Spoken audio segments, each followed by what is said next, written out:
Lalaki, binugbog hanggang sa mapatay ng mga kapitbahay sa Laguna. Narito ang news scoop ni Haya Ludivico. Isang 18 anyos na lalaki ang hinihinalang binugbog hanggang sa mapatay ng kanyang 4 na kapitbahay sa Cabuyao City, Laguna.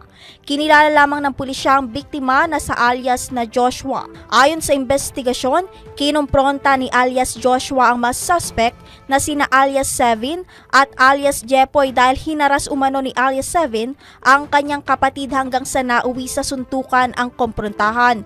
Ngunit natuluyan ng biktima matapos lumabas ang dalawa pang suspect na sina alias Rosa at alias Sel na may dalang kahoy at bakal at inatake ang biktima. Dinala si alias Joshua sa ospital kung saan idineklara itong patay dahil sa matinding pinsala sa ulo. Samantala, inaresto ng pulisya ang mga suspect sa isinagawang follow-up operation at naharap sa kasong homicide. At yan ang news scoop. Ako si Haya Ludivico, nagbabalita ng tama, naglilingkod ng tama.